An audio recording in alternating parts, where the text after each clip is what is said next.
Bethany from Beth and Book, and multiple books, and welcome back to this Book Nook. Today I'm coming at you with another wrap-up episode.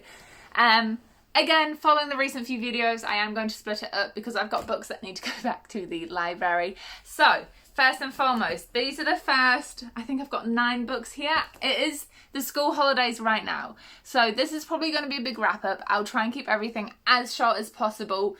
Hopefully a minute, no more, for each of these. So you might want to grab a snack as I go through these in no particular order.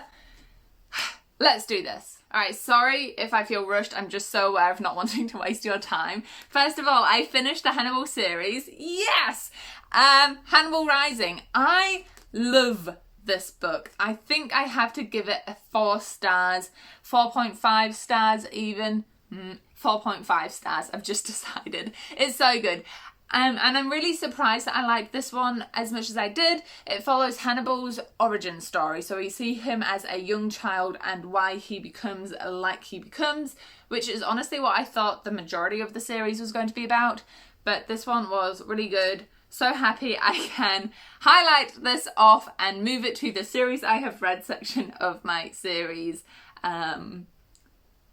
spreadsheet. And some triggers, because I'm going to try really hard to make sure I keep on top of this. It's just really violent. There's a lot of killing. There's lots of war and murder. And Hannibal, he eats people. So there's that element in there as well.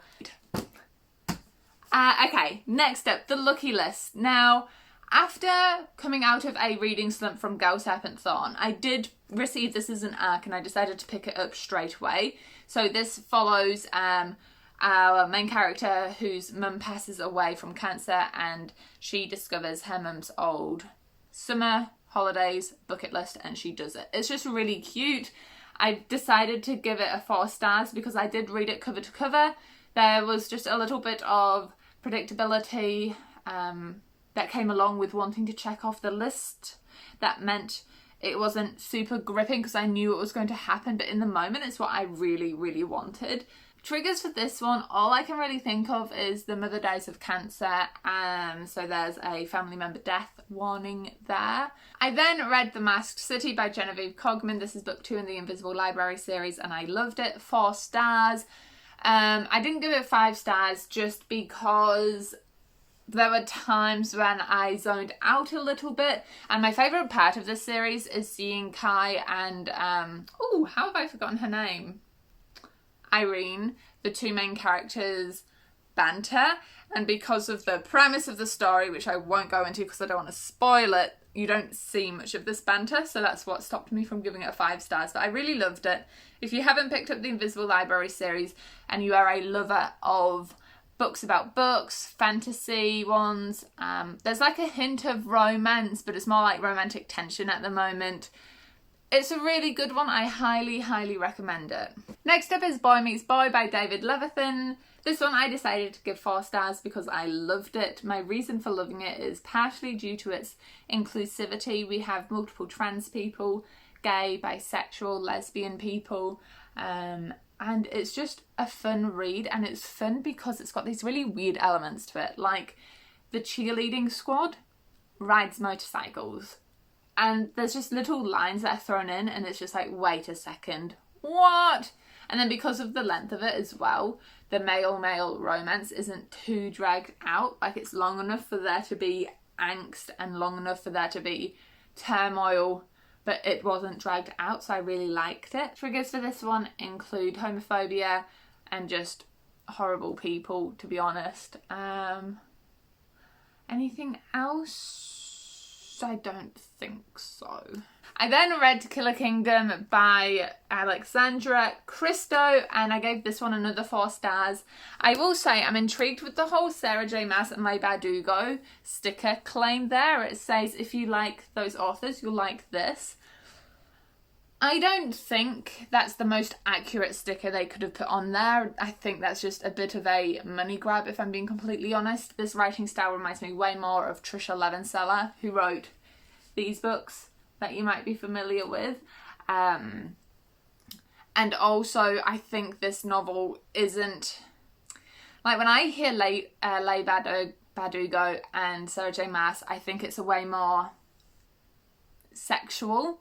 It's not sexual in here at all. There is a romance element, enemies to lovers trope to it, but it's not that adult. This is definitely, I feel comfortable calling it young adult.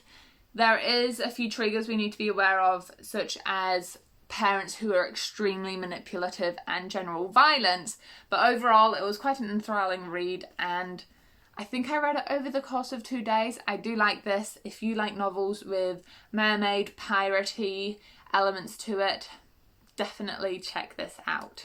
And then the last 4 books, you will have seen these in my reading vlog, by the way. I have a whole vlog dedicated to reading these. I'll link it up there for you guys. The Heartstopper series. 1, oh, sorry, glare.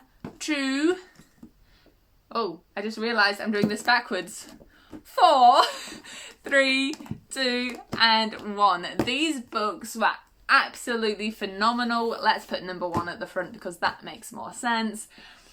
Alice Oseman, I think, is one of my favourite authors, and I say that after only reading these and Radio Silence. I definitely want to read more of her novels, so I'm going to go on Goodreads after this and add them all to my want to read shelf.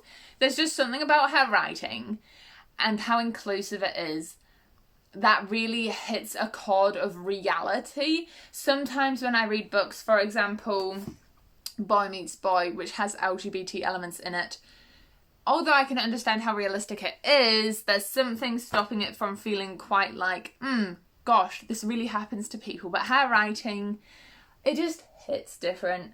I was talking in my vlog about how the Heartstopper series has elements of a hope to it, which I really appreciated, because a lot of the time when I read LGBT plus novels, they can be really sad, and I'm not taking away from the fact that it is really hard to be a member of that community, and I don't want to have any sort of idea in your guys' brain. I do not mean that at all.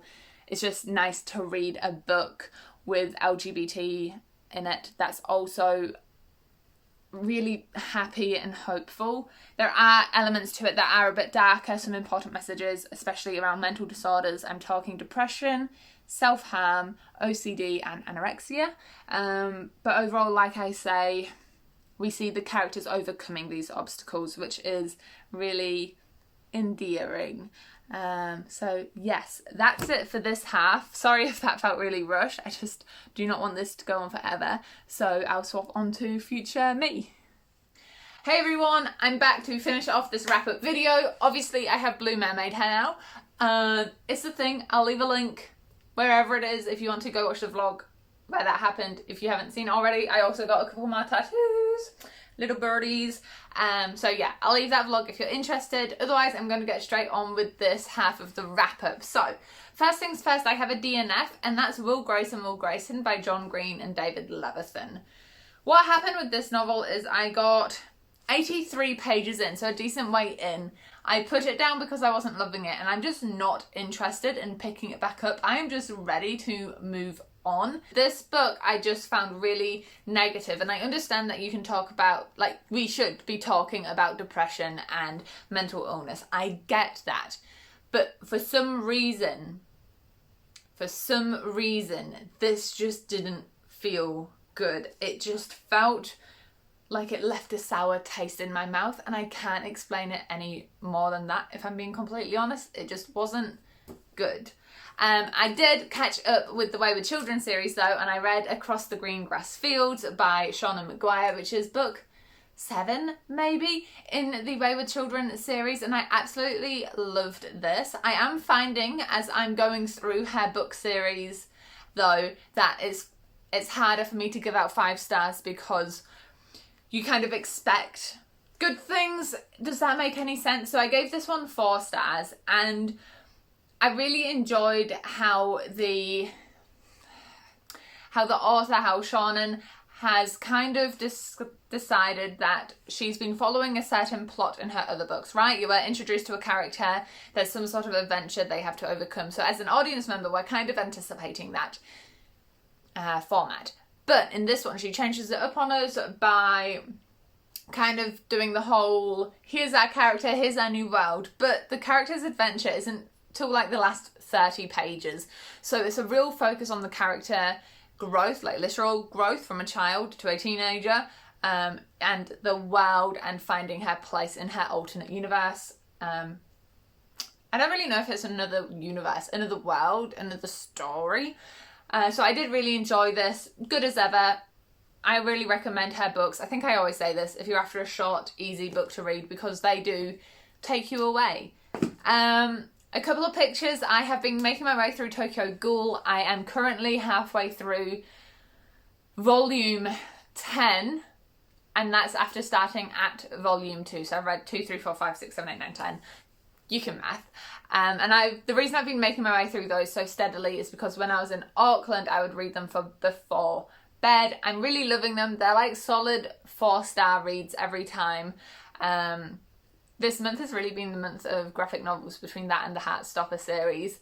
I've just really enjoyed them, and it's been really good at keeping me out of a reading slump. I'm not at risk of falling back in one, but it's really helping me stay out of that slide downhill that leads you into a spiral, if you get me. The Bethan Book Club pick of the month for me, I think I'm just going to have to DNF it, if I'm being completely honest. I might finish it later, but I'm just not interested. It is...